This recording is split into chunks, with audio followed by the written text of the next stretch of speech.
Welcome back to TCP. Today is a very special day, as we have our very first guest joining us. I'm not alone in saying that this man had an impact on my life and set the precedent for all teachers to come. Born in 1976, Jeremy Gagnon grew up to become a Hornet at Hillcrest High School before moving to Evangel University in Springfield, Missouri. The three of us met Jeremy Gagnon at Bethel Christian School, where he became known as Mr. Gagnon. While there, he became arguably the most impactful teacher we have came across. Learning much more than just the curriculum, Mr. Gagnon stood out as a teacher. Everything from intense football games during recess to pizza, video games, and parties in class, all the way to sowing the seeds of critical thinking and self-empowerment. He quickly became an unforgettable name. Today, he is approaching a loving 20-year marriage and is the father of 4 amazing children. Mr. G, I'm happy to have you join us. Thanks, man. I'm so glad to be here. That's Number one. First guest. For all the rest. Yep, That's number awesome, one. guys. Thank you. So what's up? Currently, like we said, Tate's in the Air Force, I'm in the Marines, and Joey's off in college. Did you ever think I'd make it to college, Mr. G? I knew you'd make it to college, man. Okay, good. To be honest, with your college charisma and your good looks, you can go do whatever you want. People would just say, we knew that guy in our school, man. I don't know if he knows anything, but he's awesome. He's awesome. Kind of an airhead, but he'll get somewhere sometime. The only one out of us to go to college, may I add. So Far. So far, yeah. Well, I'm getting my college paid for it, so. Yeah. right now, mean, we don't want to go. Yeah. Obviously, we all met you as a teacher. Did you have like a defining moment, or when was like the thing that clicked where you knew you wanted to be a teacher? Well, to be honest, I actually didn't go to college to be a teacher when I first went to university. I majored. My first major was actually theater, because when I was in high school, I won an award for best actor 2 years in a row. One time was for playing a special needs kid. I'm really good at actually playing special needs kids, but I don't know can't demonstrate it for you today because that's a post generation. We don't do that anymore. You know, you actually have to have a special needs kid to play a special needs kid. I think because you get in trouble. So anyway, let's get past that. Let's just keep moving on. So yeah, so best actor. I went to college. I majored in theater, and then I realized I was like, hey guys, have you guys seen Braveheart? Like, no. Have you seen Les Mis? Like, I didn't care about theater, man. I wanted to do movies, and so I realized it wasn't really me. So I switched my major to philosophy and theology for a semester or maybe a year. I can't remember how long. And then I just had one epic history teacher where I just loved history for a semester. So I switched it one more time, and that's where I ended up landing. So that's how I ended up as a history teacher. And then as far as becoming a teacher, what I was really looking for is a captive audience. I just wanted a bunch of people in front of me who couldn't leave without getting in trouble, that I could just talk to for hours on end. Okay. And you know what? That's teaching right there. That's teaching. Just like hearing the sound of my own voice and forcing other people to do the same. So they have no option. So it's good for them. That's awesome. You'd figure it'd be for molding young minds, and trying to launch people in their futures, but no, it was really just all about me. What I needed. So that's actually cool, because I was gonna ask you a question, because I've always been fascinated by things like Vikings or the Romans or the Crusades, and I think I've always been fascinated by it, but it's only kind of been recently that I've been looking into it or whatever. And so I was gonna ask you, because when I look back at my schooling, all of my significant or impactful teachers were history teachers. So it got me thinking, and I was like, did I develop that intrigue because of people who had an influence on me, or if it was just I've always had that? And so I was going to ask you if you had the same thing, but you did mention your history teacher or whatever. So would you say that's that's why you went history? Not until college. Not until college. When I was in junior high, all I remember about I don't even remember my 8th grade junior high teacher. No, I do. I do remember my 8th grade junior high teacher. I remember him saying one thing that I remembered, and when I went back and told him about it, I totally had it wrong. It was I didn't even remember the right thing. And then in high school, I hated history, man. Like I had teachers that like when they lectured, they would just stare at the ceiling the whole time. Like the notes would be on the board. They're just basically saying the notes and they would just talk, right? So it wasn't really until I got to college, and I think the reason why you might be liking it now, because sometimes I'm teaching kids and I'm like so excited about what it is that I'm telling them.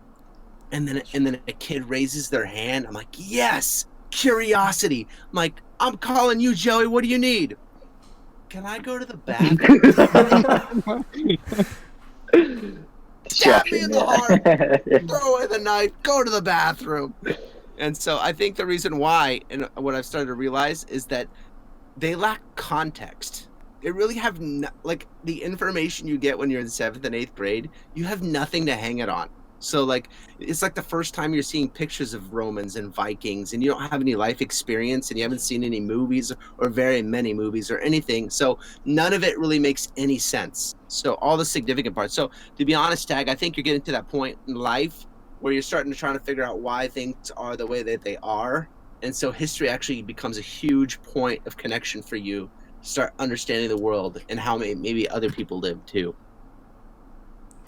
Yeah, it was always just cool too. I like the older times, or like sword fights, and like I don't know. There was a lot that went into it, and their culture is cool. So super cool.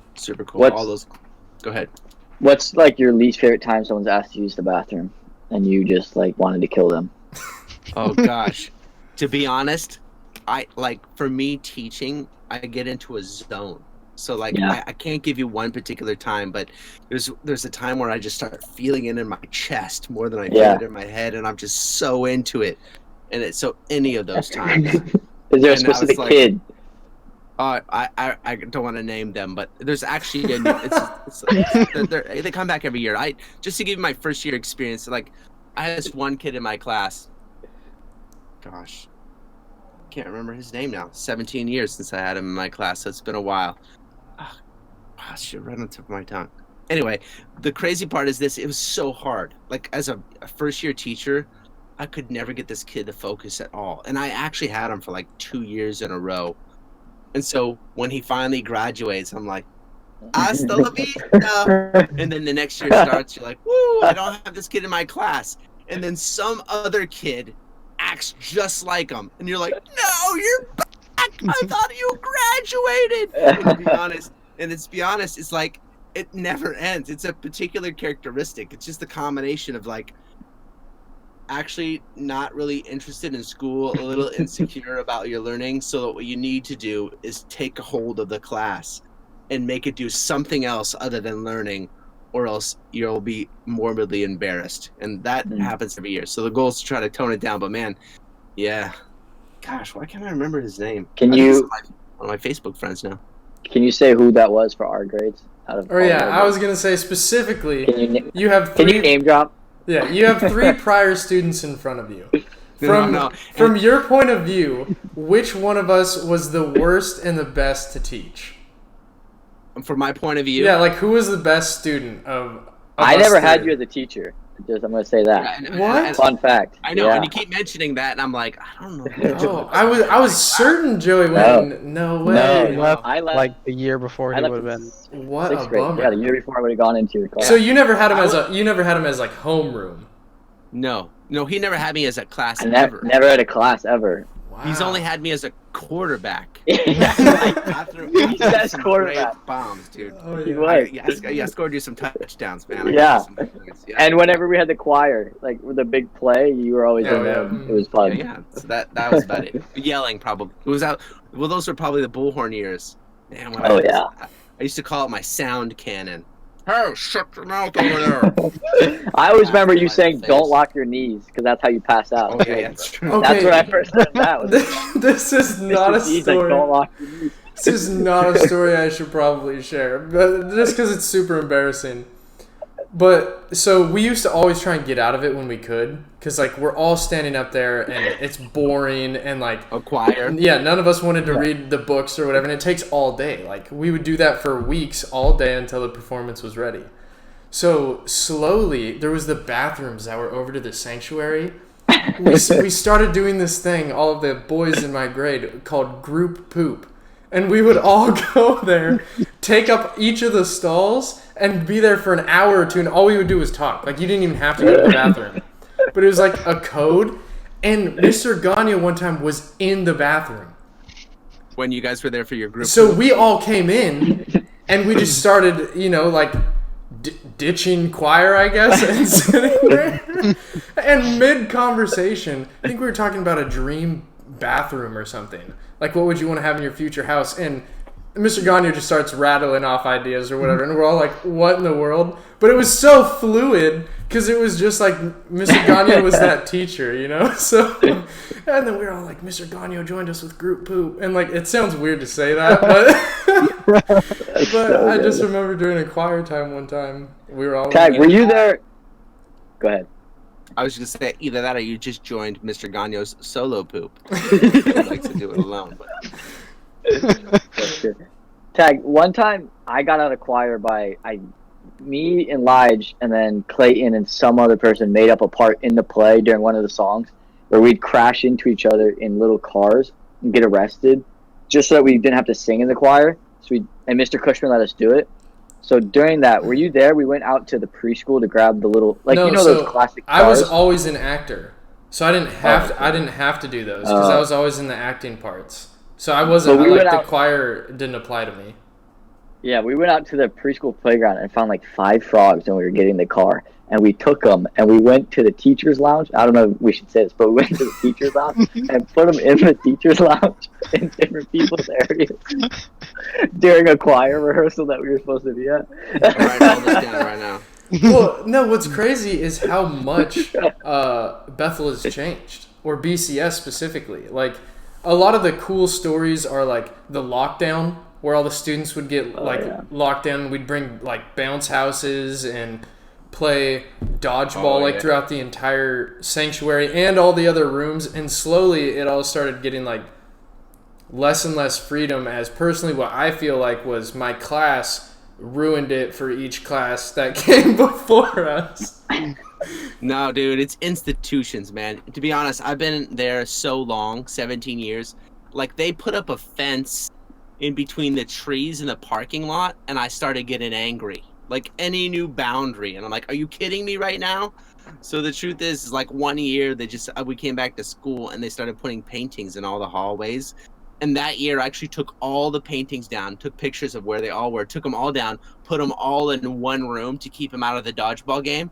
And somehow the kids still got into the room with the paintings. And we're throwing dodgeballs around. And that's why I'm like, oh gosh, I can't do this anymore. Plus it was like 11 years or 12 years of staying up all night. Which at some point kind of, I don't know if you know this, but like the whole thing when I first started doing lock-ins with Mr. Perkins was all designed around our desire to play video games. So that makes total sense, though. That's it. So we get there and we do games all the way up until 2:00, and we're like, well, I guess it's time for video games. And all the guys would pull out, all the kids would pull out their Xboxes and stuff, and then it's just me and Mr. Perkins. We'd have our own setup with his projector, and the girls would be like, what? We're like, I don't know, keep yourself busy. Like, we had nothing planned for the rest of the night. It was like, I think we did that for 2 or 3 years before we changed it up, man. It was crazy. It was really nice. One big ploy for him to play video games with his buddy. That's all it was. That's all it was, a play to play video games. Oh man, those were fun. So good. Those were fun. Lock-ins were great. Did you ever have beef with any teachers? Is there ever been like a year where like this person and you just butt heads, or like you always made fun of the science teacher or the English? Like, is there ever any teacher beef that we never got to see? I don't know if I'd call it. Nope, no beefs. Just because I can't stand tension. Mm-hmm. So I'm like, I'm definitely not going to be the kind of guy that does that. I'm also not going to be the kind of guy that talks on a live podcast about beefs with other teachers. We'll wait till he's no longer working there, and then we'll get all the good stories. We'll have you back on. I might not be an old man. I kind of am, right? I'm not bored yesterday. It's not a smart idea. You're like, name names. I'm like, well, I kind of want another job someday, so maybe I don't name names. Maybe I don't. We'll wait till he's out of the industry. Although, but speaking of jobs, because currently Tate and I are in the military, You were in the National Guard, Yep. right? How long were you in the National Guard? Okay, so when I first joined, here, this is a funny story. So I was in college. I think it was my freshman year. I was so bored, man. I literally like I actually I think I joined right like during my freshman year, and the only reason I joined is because they're like, hey, do you want to make $200 for 1 weekend's worth of work? I'm like, $200 for 1 weekend's worth of work? Call me in. They got him. Like, let's do this. It was totally monetary. $200 is like no money, right? So that's the whole reason I joined. And I actually joined the Army Reserves, and my first job was truck driver. Okay, So like a motor T. It was called It's called the 88 Mike. So I went to school for that in Missouri. And then I got home, and I remember taking the driver's. They go like, "Hey, we got to get your license, but let's just go drive real quick to make sure that you're ready to go." So we go driving. It's like in a semi with a trailer on the back, and it's not a trailer with a box. It's just a flatbed trailer that you can lay like tractors or whatever on it. And at some point on a turn, I turn too tight, and I get the trailer stuck on a light post. And the other guy has to try to get it off, and he's like, "Well, maybe we should hold off on your license." I don't think I ever got my truck driver license after that. I don't know that they ever let me back in. I was gonna say, what did you do if that was your job and you couldn't get the license? Well, dude, that's the beauty about the reserves, dude. You're never there, so you don't do anything. Like, you're there 1 weekend a month, man, 2 days, and like most of the time, it's sitting around waiting for the officers to want you to do something. And then it was probably. So that was right after my freshman year. So I was there for 2 more years in Missouri before I moved to California. So after my junior year in college. So when I came to Reading, I ended up joining a National Guard unit, and they were originally a boating unit for dropping bridges. So it's an engineering unit. They drop the bridges with the pontoons in the middle of the water. They were that for maybe a little less than a year. That was pretty cool. We actually had one thing where we got to man the fireworks down at Oroville. So they had the fireworks on a pontoon, and we drove the boats around in circles right under the fireworks to keep people from messing with them.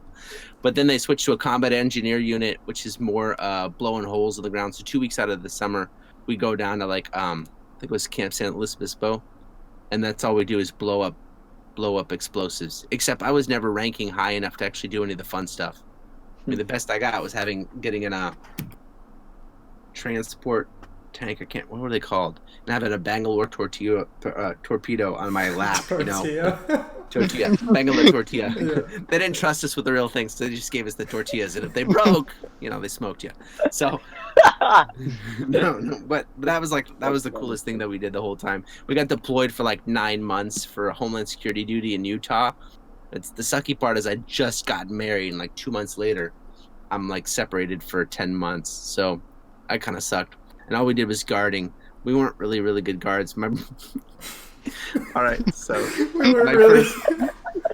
No, so just give you an example. Like, your shifts are like 12-hour shifts, like all-night shifts. And like, it's my first night, and we're basically, we are camouflage. Like, there's actual security guards for the place, but they wanted to make it a hard target. It was like an ammunition depot. It's where all the bombs without their fuses were kept. So all like, there's something called the Moab, the mother of all bombs. The shell, like the bomb without the fuse, was kept there, right? So our good job was just to drive around this 25 square mile area in circles to make people believe. But like literally there's a neighborhood just on the other side of the fence, like nowhere where you'd want to be shooting guns at all, right? So it's our first night. It's like midnight, and I'm already tired. And my sergeant, I think, is driving the car, and we park. And like in the Hummers, you guys know this because so the Hummer's like a civilian Hummer. They don't have that space, but between the driver and the passenger seat in a military Hummer, there's a huge flat space. I'll just say this: it was a perfect place to lay down. So we parked. Oh, so it was like that big, like a gap in the seats and everything. Oh, yeah, between the seats, yeah, nice and flat. I have my sleeping bag in the back. I'm like, tell you what, Sergeant, how about you take a shift, I take a shift, I'll take a nap, and then you take a nap. So he parks. We got the heater on. He's supposed to be taking the shift to stay awake. I'm asleep. Our sergeant, our staff sergeant who's in charge of us, he literally pulls up on us, and my sergeant had fallen asleep and didn't hear him coming until he opened the door. And so the guy's like, like, I was laughing so hard. It was the weirdest sound ever, dude. It was so scary too. It was so funny. So already, first night, man. First night, we're sleeping on the job. We couldn't even care less. I would have woke you up too. Yeah. What's going on? And I'm in my sleeping bag. Can you imagine that? You walk up, dude's in his sleeping bag. My brother and I, we'd go park. We just played board games in the back of the home on that flat space. Was your brother in the National Guard too? Yeah, he was actually in a lot longer than I was. He's 2 years younger than me. So we were actually in the same unit and in the same room. And so if we went out on shifts and stuff, yeah, we go play games and stuff together. All right. Just park, get a good lookout for the sergeant. You're never looking out for the enemy. You're just looking out for the enemy in your little cul-de-sac. That's it. The guy who's going to take away any free time if he catches you. No, that's the guy we're looking out for. That's so funny. So it wasn't. I wouldn't call it a. I wasn't putting my life at risk there. The worst it ever got was training people on how to do mob control. Like the unit were pissing us, and they were supposed to be the guardsmen, and we were supposed to be the rioters. And they started butt stroking us with our guns, and we all had to go to the emergency room to make sure that nothing was wrong. I mean, that was as close as we got to any kind of action, as far as military stuff goes. Yeah, those were crazy times. That's so funny. In the middle of Utah, this was. Yeah, we used to call it Utakistan. At least I did, just to make me feel a little better. Like I think we actually invaded Iraq, George W. Bush, while I was there, just to give you a sense of the time period. So it was like right before the Iraq War. It's the second year after 9/11, and our country has like two places where we keep the ammunition depots. And so the one we were at, where they were actually slowly closing it down, and then once 9/11 happened, they're like, "No, we got to keep it open." So they sent us out there to guard it in the middle of nowhere. And guard it, you did. I guarded it. Sleeping bag and all. We actually had another thing. We used to have to, a 50 cal on the top of our Hummers. So you have these huge dust covers to put over the top of them, but you had to still clean them every time you were done with your shift. And like our ammo, there's no ammo in it. We have ammo locked up in a safe place. Like you're not supposed to have anything, so we don't ever touch anything. So we're cleaning a clean weapon. So we actually had guys take a block of wood and unhook up a PVC pipe at the end and put it in place of the 50 cal so they wouldn't have to clean it when they got home. Somebody sent a picture of it to our the sergeant in charge, and everybody got in trouble. Yep. Tate and Tag, have you guys gotten in any shenanigans yet since joining the service? Shenanigans. I mean, I don't know. You could call all of boot camp for the Marine Corps a big shenanigan, But I'm sure everybody that's ever been to Marine Corps boot camp, has got their stories. But what's the worst time you guys got in trouble in the military so far? Or I guess so. In one of our hikes, we were doing this big hike. However many miles or whatever, and they gave us a sheet of paper and we had to pack these items in this order or something. And so people are packing it at MCT, packing it the way they're supposed to pack it. I packed it the way I was supposed to pack it, but apparently I don't know what was with the instructor but we got back from the hike and he was going through packs and someone's pack was packed wrong. And so he was like, all right, everyone line up, this is ridiculous. And he was going to give us all negative counselings, written negative counselings that go in your, military folder. And this whole time, I got through boot camp, as a squad leader and different stuff. I'm trying to be the best possible Marine I can be. There is no way before I actually get to the, Marine Fleet Force that I'm going to have negative paperwork on me for something I didn't even do. So it was everyone get in a line. I went and I hid in the bathroom and I put my feet on the toilet because I was I'm waiting till this is done. I'm being quiet. I am not getting negative paperwork in training. And I don't know if he went through with it or what, but I was there for probably 2 hours and I did not get any negative paperwork. Jeez. It was MCT, so it wasn't like boot camp where you could never get away with something like that in boot camp, but.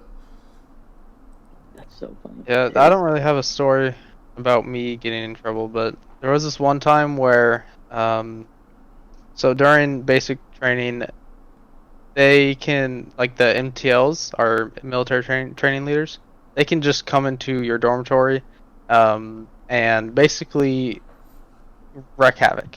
Like they will just come in there, tell you to throw everything off your bed, to just open up your backpacks, throw it all out.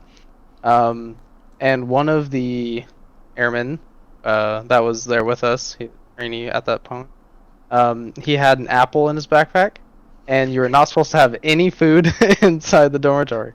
So probably for a week after that, one of the MTLs called this guy, his name, who likes apples, and he would call him like that forever, and yeah, So just funny. it was hilarious.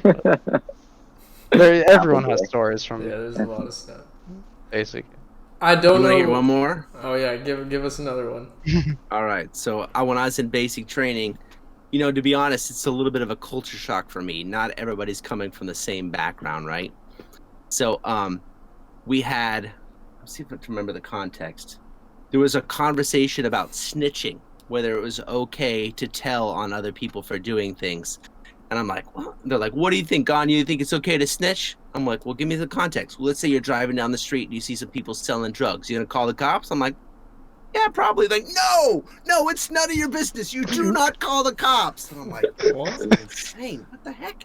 And then we actually had orange peels found in our trash cans. So somebody had been eating, and the drill sergeant's like, if one of you doesn't give up who did this, then we're smoking you all in the morning. And smoking, I don't know if they called it that, whatever force that you're in. But for us, so the idea is that if you're rock, you can't smoke a rock. Rocks can't burn. So it's just burning you out, right? The whole idea of push-ups and sit-ups.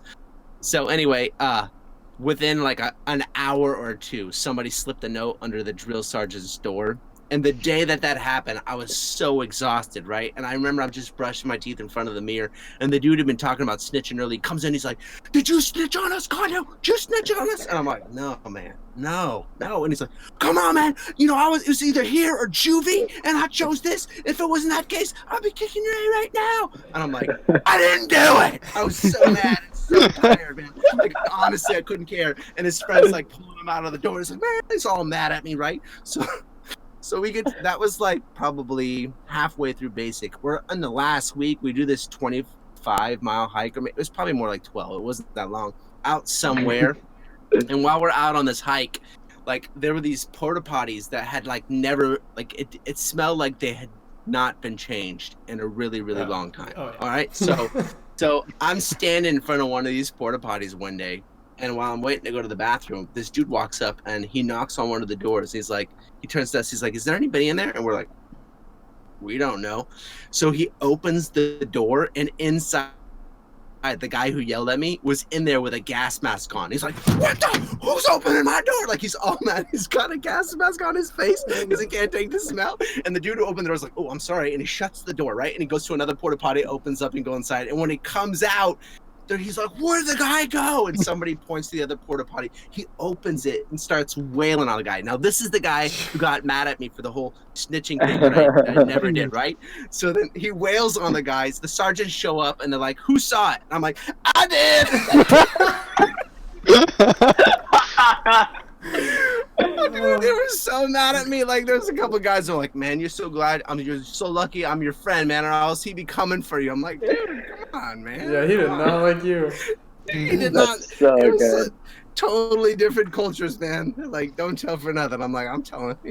I'll tell in a heartbeat. I don't care. So I don't think it's military related, but I swear I could remember you telling a story when we were in class one time about you hiding behind a light post with like no clothes on or something.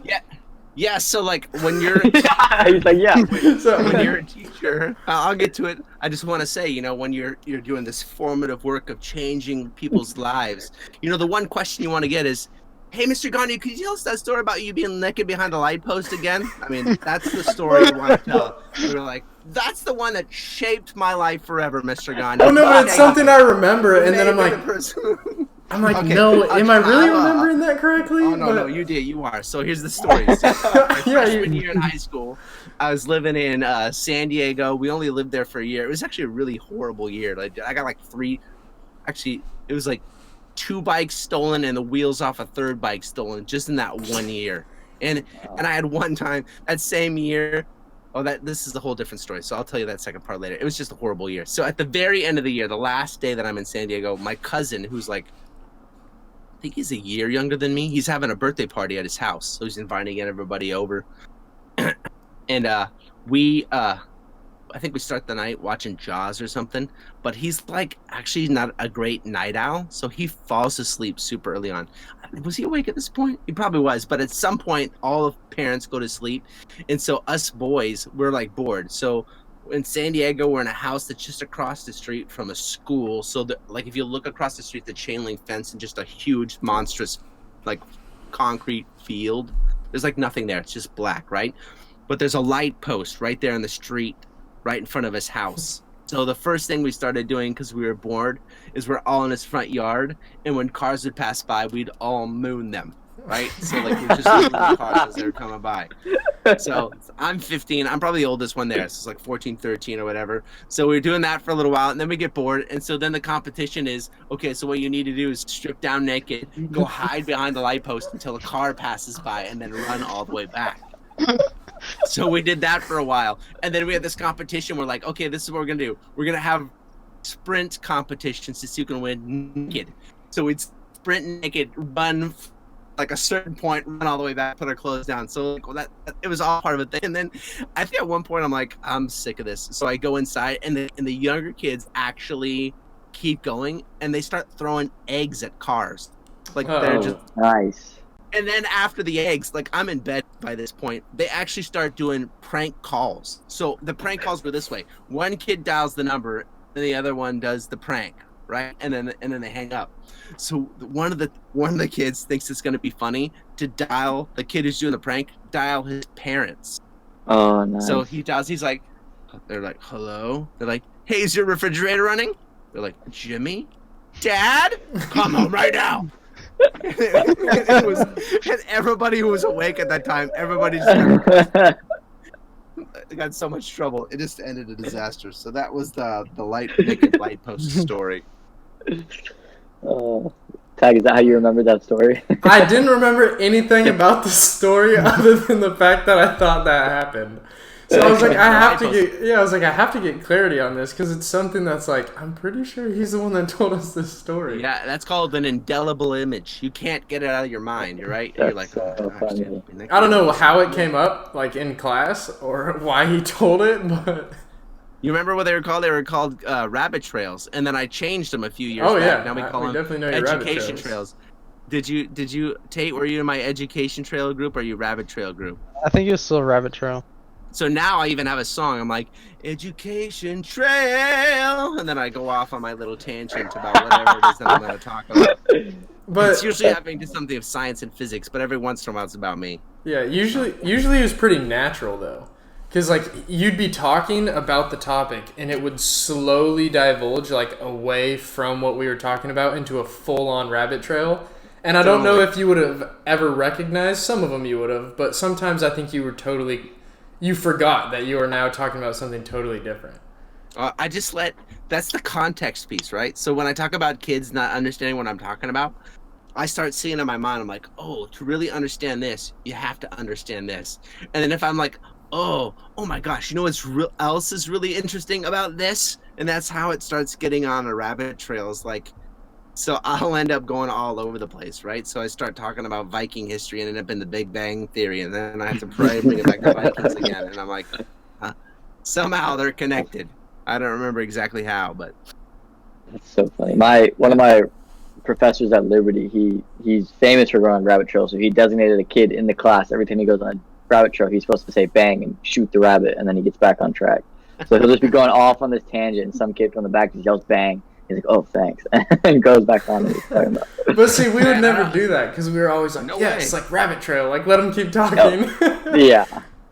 I know. Actually, I do that less now. And so I'm like, when I'm talking to other people, I'm like, there's times when I start teaching, I would have the complete attention of 5 kids. And then everybody else is just like, yes, I'm so glad we don't have to do any work right now. I'll tell you what they say about me now. Last year's compliment was this: Mr. Gagnon, I feel like your class is us just working all the time. You sit around and do nothing. Thank you. That's so nice of you to say.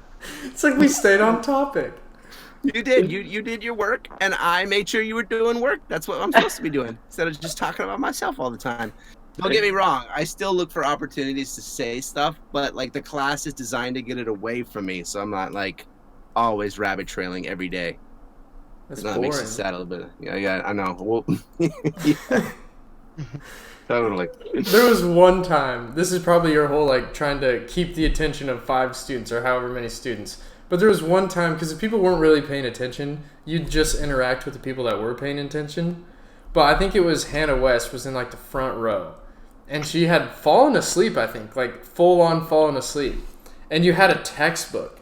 And you just walked over and you were like, and then just dropped it, and it made such a loud noise. It scared her so bad. And then you felt bad afterwards. But that was like, oh, it was another funny moment just because it just dropped the textbook right in front of her. Did you give her Yeah, candy? I've had it. What'd you say, Tate? Did you give her candy? Wait, is that pre Kira Armstrong or post Kira Armstrong? So Armstrong is the marker. my you class guys- is pre Kira Armstrong because I'm older Okay, than then her. there was no candy involved yet. Yeah, I was gonna say, I Kira remember. Armstrong. Yeah, when Kira Armstrong, I don't know if you do you know. I don't know if you know the story, but I was trying to teach the kids about arbitrary rule. You know, this idea that the king yeah. can just basically Mhm. do whatever he wants. So, Kira, I'm like, what I'm gonna do is I'm gonna pick one kid, like a good kid in the class, and just kick him out for no reason. So Kira's in the front row, and like just in the middle of class, I'm like, "That's it, Kira. I'm done with you. Get out." I'm like, "I'm just kidding. I'm just kidding. This is an example." Oh, of did you arbitrary rule, did and you I- say I'm just kidding? It would have been so much Yeah, funnier if you just almost sent her right after, out. almost right after, right? And I look over in her eyes, and she's like, I'm like, "Oh my gosh, I'm so sorry." And I just grab a bunch of jelly beans and or candy and just splash it all on her desk. I'm like, "I'm so sorry. I did not mean to make you cry. What can I do to make it up to you? I'm so sorry." So every once in a while, I talk about it every year about making a kid cry. I don't do it near as often as I used to. It's usually boys that I make cry because boys have a really hard time with self-control. And so at some points, like when they finally get in trouble, they're like, it almost feels inevitable.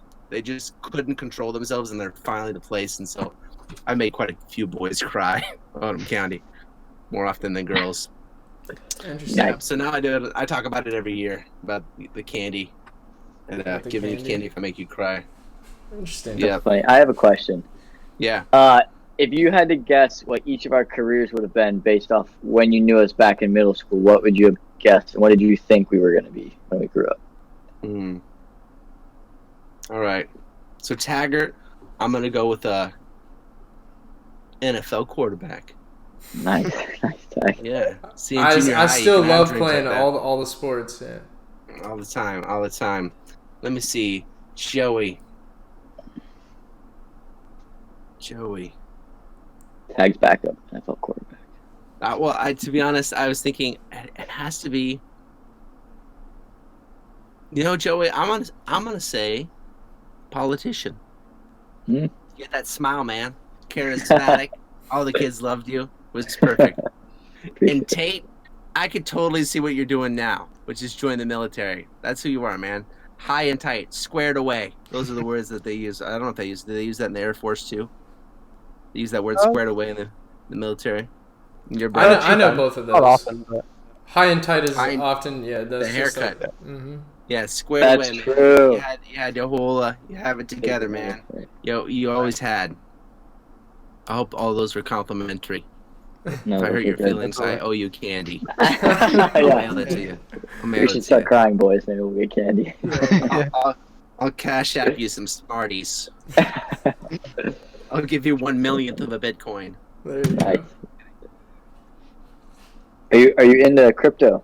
Are you invested in that? I am a little bit, just a little bit. Oh. Just a little bit. Now I got to tell you a really sad story for me. So I got into crypto during the last big punch, probably when Bitcoin went to 10,000, like when it first came up to 10,000. And I didn't buy Bitcoin, I bought Ripple. So I bought some Ripple, and it like tripled on me like pretty quick, like the Ripple did, right? So and then things kind of planed out a little bit, and then you're just into it because like everything grows a lot. And then I was just moving it around, and then it just started getting like kind of static. Excuse me. So I stopped messing with it, and then I just decided probably a year and a half, 2 years ago, I just sold all my crypto and put it into Bitcoin. I'm like, I'm just gonna, if any of them are gonna survive, it's gonna be Bitcoin because it's the first one. That was my logic. So I put it in. It's just sitting there. It's $500. That's all I have. $500 in crypto. I probably made, by that point, I had made maybe 200. So my initial investment was about 300, 350. So I'm just sitting there with the money, and then in November, there's a guy who works for Edward Jones. He's one of the kids' parents. I'm like, hey, I'm like talking about money. I'm like, yeah, I got 500 in crypto. And it's like, crypto? Why are you doing crypto? It's not even real. Tell you what, I want you to invest in. And he tells me a company to invest in. I'm like, I'm bored. Bitcoin hasn't done anything. So I sell all my Bitcoin. I turn around and invest in this company. Now, I will tell you, his company went up by 40%. That's awesome. But the same month, Bitcoin went up 300%. Oh. So I ended up jumping back in, but I lost like so much potential profit. Potential. So I'm still on the upside. You know, I had somebody just a couple weeks ago. Actually, I'm trying to think if I should use their name. Oh well, Mrs. Alderson. Did you guys have Mrs. Alderson as a teacher? Oh yeah. Yeah. Mrs. Alderson, for my daughter's mission trip, decided to give money in ETH. Are you guys familiar with Ethereum? Like Ethereum? Yeah, Ethereum. Oh. Yeah. She's like, oh, just send us the receipt. And I'm like, okay, well, do I have to send you a receipt for Ethereum? Or could I just say that I used that? Because I'm not selling, dude. Yeah. You can all the F you want. I'm not selling. In fact, it's already gone up. She gave me $200 for the mission trip. It's already at $250 right now. It's like as high as it's ever been, you know? So I'm like, we'll just take 200 normal dollars, leave the money in there, and then put that in. We'll send you a receipt for that because I'm not selling the F that's in there. It's the same thing. One of my daughters is like, hey, Dad, I want to invest $100 in Bitcoin, and then I'm going to cash that out to fix up my room. And so she gave me $100 to put in Bitcoin. I'm like, I'll give you whatever it's worth at the time, but I'm not cashing it out. Forget it. That's smart. They call it holding, except they don't spell it holding. They spell it HODL. Have you guys ever seen that before? It's like hodl. There's like there's like cartoons about what it means to hold. So you just wait it out Diamond to hold hands. that big. That's what I'm doing right now. Crazy. Just because the market's been going down. But prior to that, I bought my new car off of my investments. Wow. So it's okay. So here's the good side and the bad side. You paid. And good side is maybe you could say you didn't have to pay any of your regular money for that car, right? Yeah. Bad side some is, of it, but most of it. Okay, so was it which digital coin did you sell in order to buy your car? So there was only some crypto, but a lot of it was Tesla. So I had Tesla and Nvidia for since 2 years ago, and then them both going up a lot helped me a lot. And then, but in the grand scheme of things, I put in 8,000 in total. And I got out 20,000. So awesome. I made like a 12,000, which I verified to that's my new car basically. Well, the only reason I mention that is because if you do that with Bitcoin, let's say that because there was a guy I was listening to who gave Bitcoin or he encouraged his family to invest when it was like $1,000 for Bitcoin, and then Bitcoin goes up to like 10,000, and so they cash out their 5,000 of it, and they go on a cruise. Well, that was when it was at $10,000 or whatever. So technically that cruise is not a $5,000 cruise. It's like a $5,000 times 3 or 4. It's actually a $15,000 cruise because you no longer have that invested in Bitcoin. You spent it on a cruise. Does that make sense? Because it's like 56,000 right now is Bitcoin. Oh yeah. Well, it was at 58 when I looked earlier today, and it got almost up to 60 again. So which is its all-time high. So it's still kind of hovering around there. I'll say, from what I'm hearing from people, is that it's probably going to plane out around August, June, July, August, and then it'll go back into its big dip again, and then all of it usually follows a pattern when it starts halving. Do you know what the halving is? So I don't know. I recognize patterns when I'm looking at stuff. But. So here's the deal with Bitcoin. So what happens with Bitcoin? I'm about to teach you. So prepare to be schooled on cryptocurrency by Mr. Gagnon. So just to let you know how it works is that Bitcoin, it's got some kind of thing online that needs to be checked on a regular basis. So they're called ledgers. So if you get a computer that has a certain processing speed, you can be someone who checks ledgers. And every once in a while, when you get done checking one, you can get rewarded Bitcoin. Yeah, So when they call that mining. Yes. So when you first started getting checking, it was like 50 Bitcoin. You'd get 50 Bitcoin in one shot. And then Wow. it's like every 6 months or once a year, the amount of Bitcoin that would be your reward goes in half. So it's called halving. So what happens is that the supply that's being entered in gets cut in half like every 6 months to a year.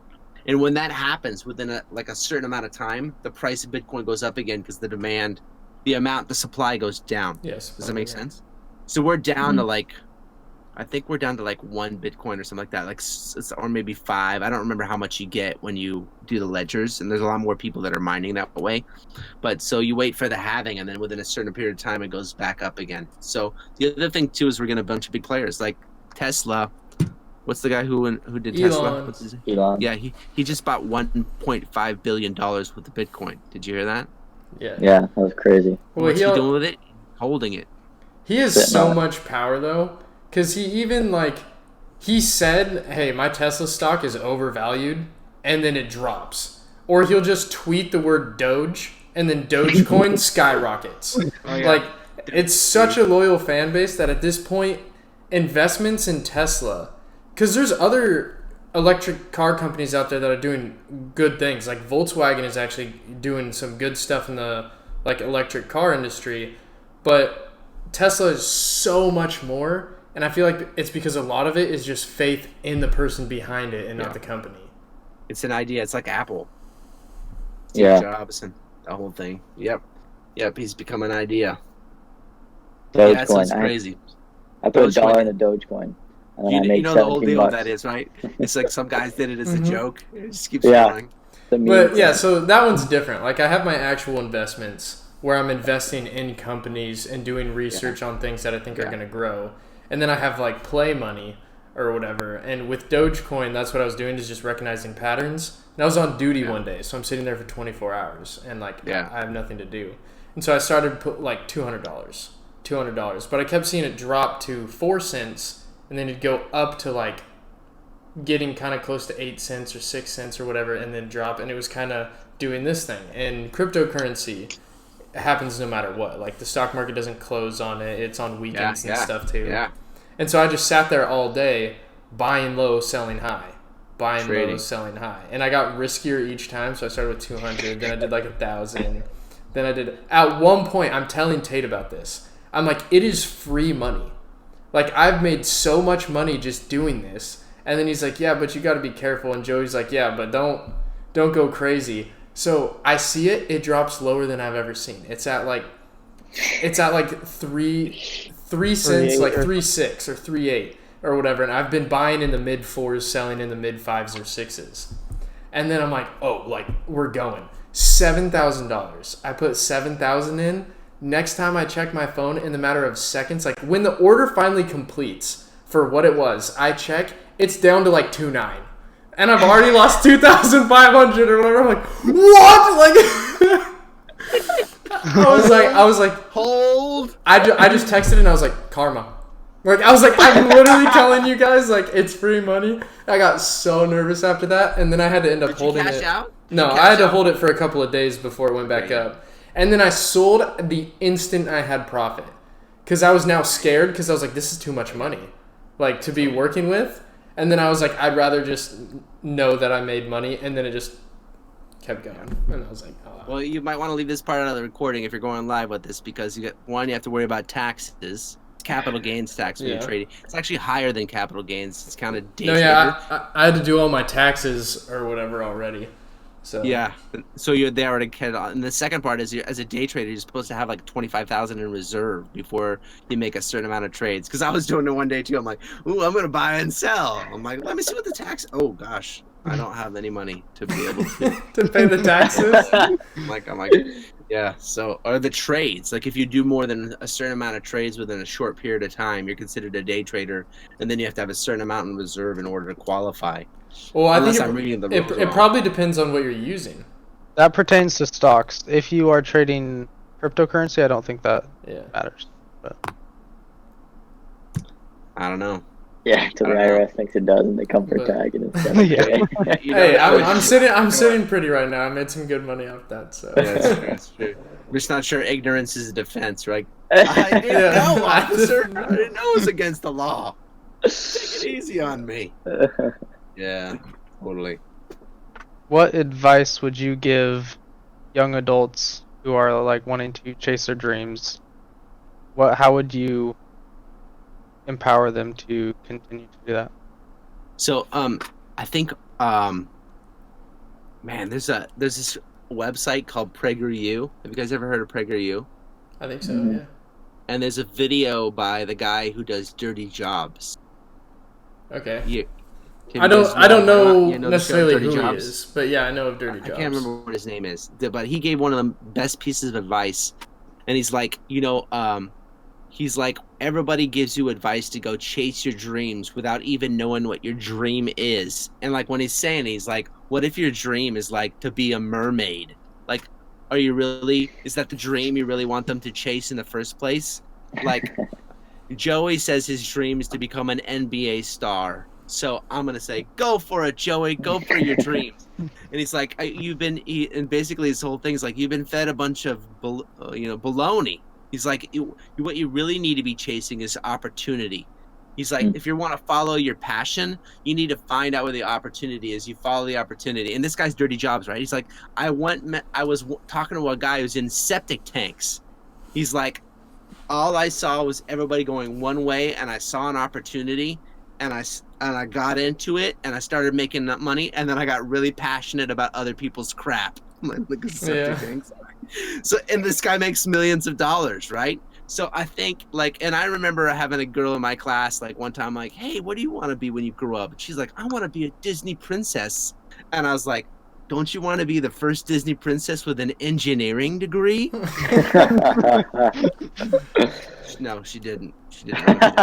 It's not the one. So, and this was 8th grade, right? Disney princess. So yeah, I was going to say, what I want to tell you So I want to tell you about your dreams, and I think you guys are all setting yourself up, is you want to have a stream of income that's actually reliable. If you're lucky enough, like me, being a teacher is what I love to do and what I'm passionate about. I get paid to do what I already enjoy. But it's very rare that the thing that you love to do is the thing that people want to pay you for. So having something in your back pocket that's lucrative, that gives you the freedom to actually chase your dreams, is what you really need to go for. And it sounds like you guys are doing it. So I think you guys are on the right track. If that makes any sense to you guys. Yeah. Sometimes, like, I'm like, I have a sign up in my room. It was given to me by a parent. It says, be passionate for what sets your heart on fire. That's what the picture says, right? And I got great pictures. It's got like kids. Well, how long has that been up? It's been up probably 3 or 4 years. I don't know. Oh, because I want to say I've seen it. I've definitely heard that before. Okay, be passionate for what sets your heart on fire. Unless it's porn. Unless you're a stalker. I mean, does the poster say this? No, I'm saying I put it up in my room. I'm like, this is amazing, and then you're like, actually, I could think of a million exceptions to this thing. Unless it's the girl who doesn't like you back. Don't be passionate. I mean, there's like a million things that you don't want to be chasing if it sets your heart on fire. You got to make sure your desires are lined up correctly before you obsess over them things. So like, I think that's the Disney princess one. Like, it's just, you're setting up yourself for disappointment. It's one of the hard things, because I think every one of you has been like, chase your dreams, boys. It'll come true. And then you get to real life and you'll find out, like, let's take the NFL example, right?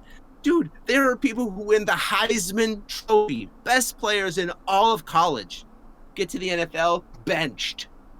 Then what? You know what I mean? Like, if you don't have dreams larger than that, then it ends up messing you up. And there's a lot of kids suffering from depression because they've been told themselves their whole life, we're like, you're amazing, you're the bee's knees, go chase your dreams, you're going to conquer the world. And they don't have any kind of backup plan or any fuller picture of what's actually going on in the world.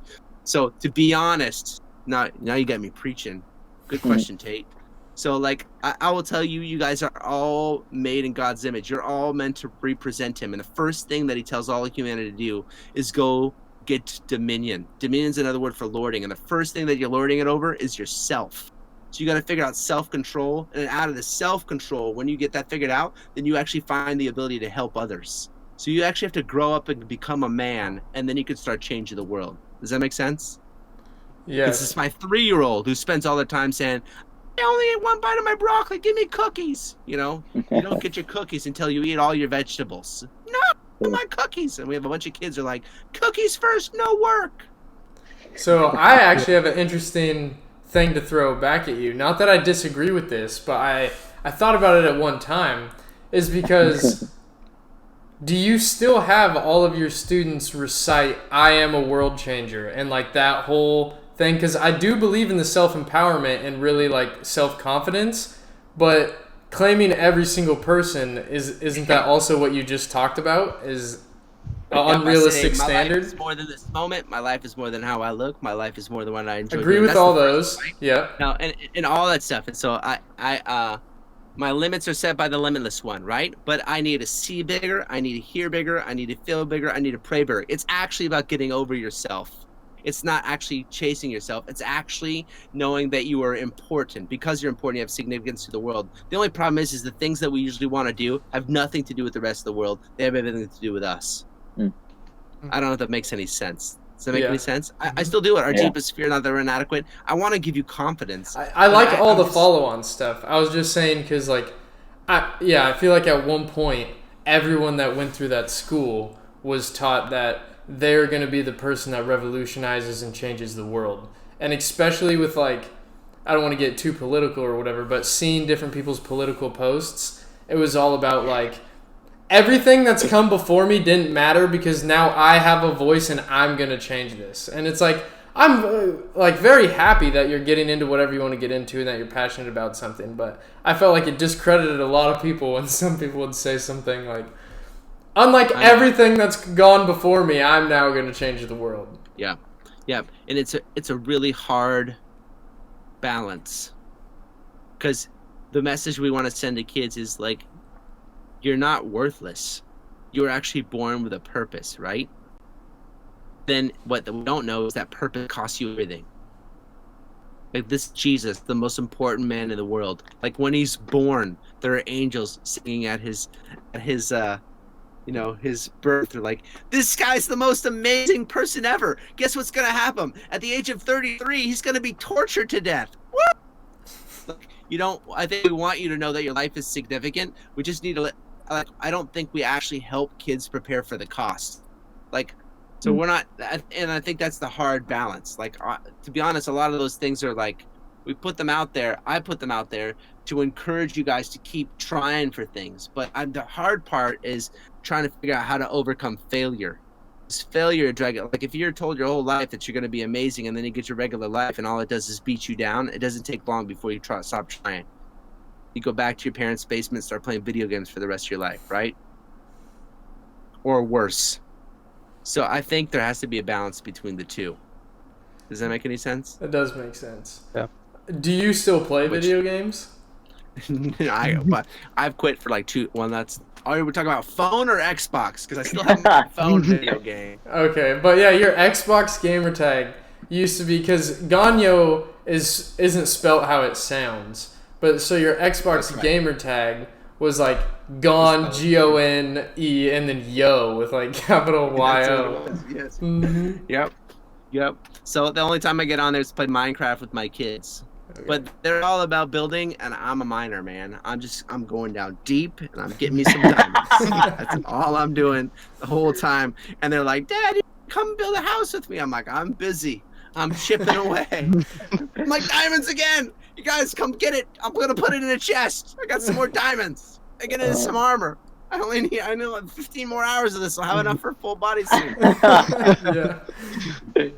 So I all those things. What's amazing about anything, a lot of things that can be addictive, because it's not just video games, right?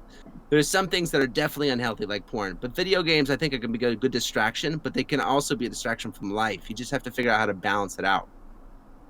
And if you're finding that you're missing out on life because you're spending all your time on games, then you know the balance is wrong. Yeah, it is definitely a balance. When I'm playing video games with my newborn baby and my finger's stuck in her mouth as a pacifier, but I'm still playing the game, my balance is wrong. Which I did with my firstborn, by the way. So I know what it means to be out of balance when it comes to games or any kind of addiction.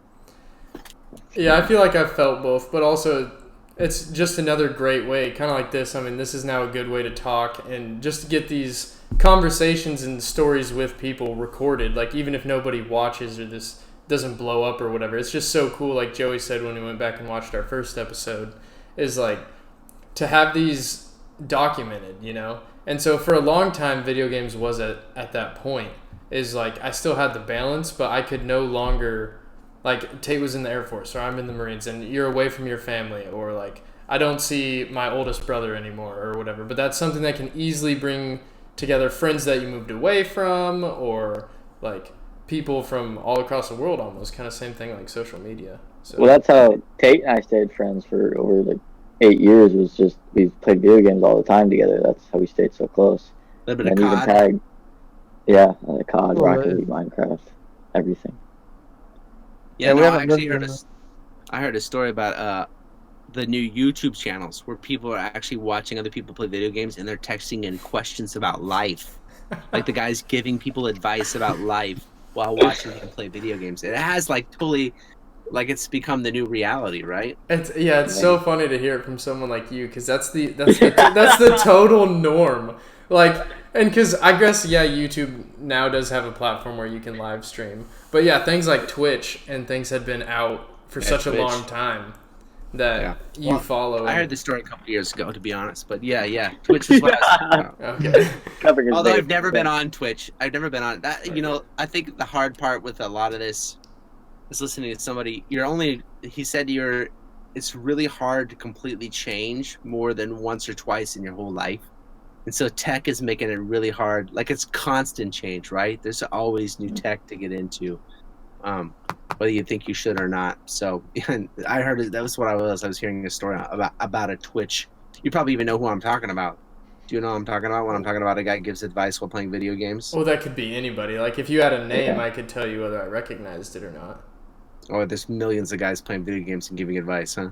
That's true. Yeah, I mean, well, yeah, it's astounding how much money you can make if like you're one of the top people or whatever. Granted, that's every kid's new dream now, is to be a professional video game player, and even me, like I guess I'm a little late to it, but I've just seen in my life the amount where it blew up. Like probably Fortnite was a big example where then literally everybody in every age group is playing that game.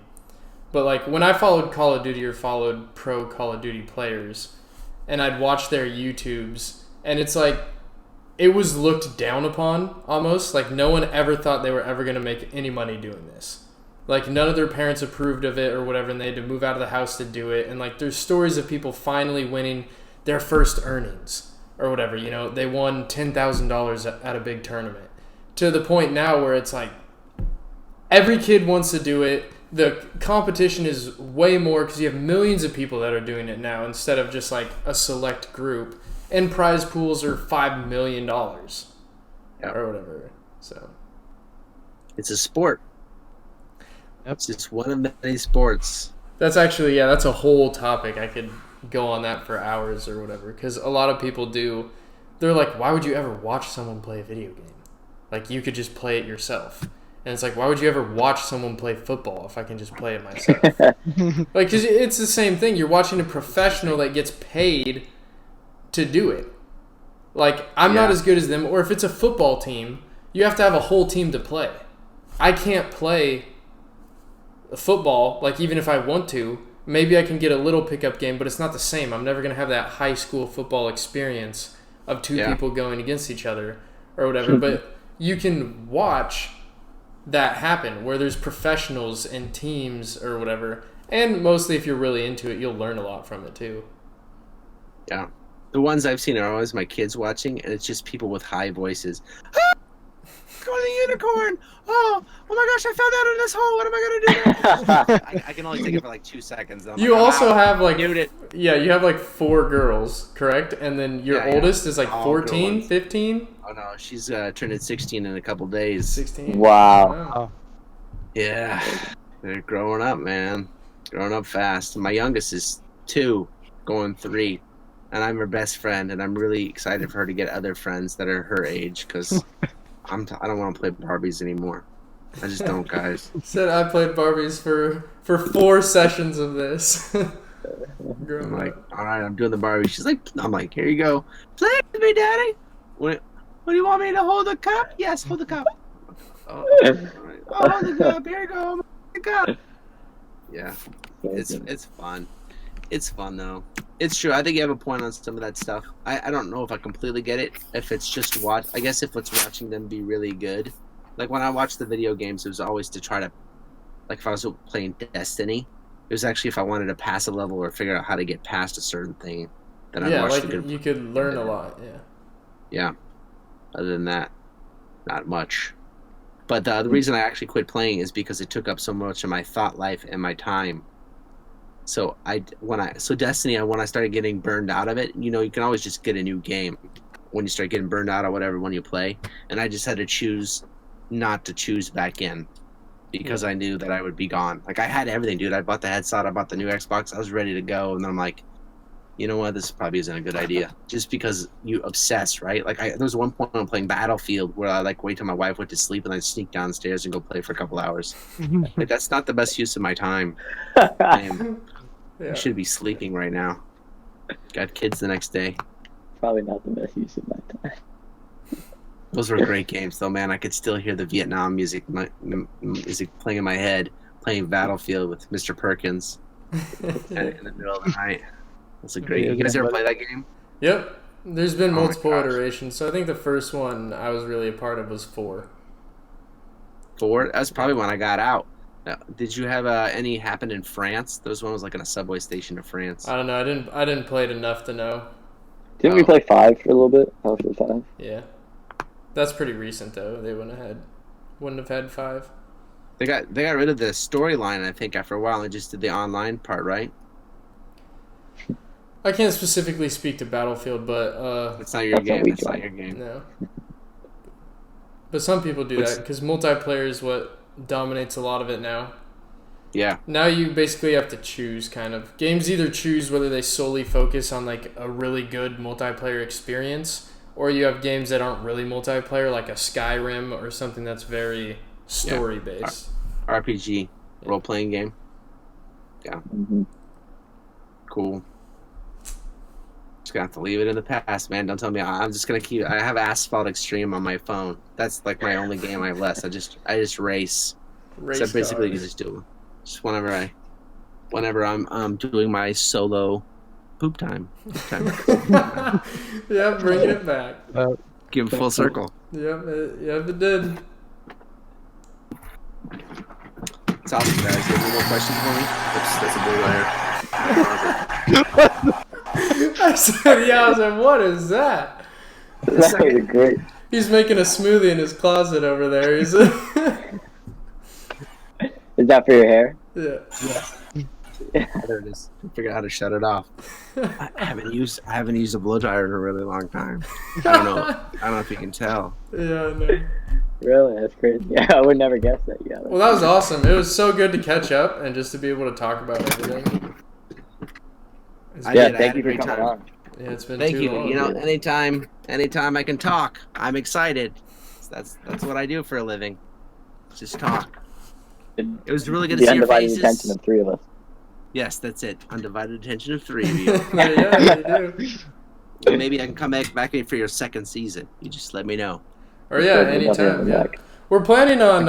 It doesn't have to be like I have some people listed out as people I'd like to be as guests, but we have nothing against reoccurring guests or different things. I think that'd actually be a cool thing because it depends on how long it's been since they've been on, but you could even see progress or like what's happened since, and there's always stuff going on in everybody's lives, so new stuff to talk about. Love it. It's good to see you guys. It's an honor as a middle school teacher to be remembered because people don't remember middle school. Like if I go back, I barely remember middle school. So thank you so much for having me, guys. Yeah, of course. Awesome. Thanks for coming. Of course, yeah. All right, this is TCP signing out.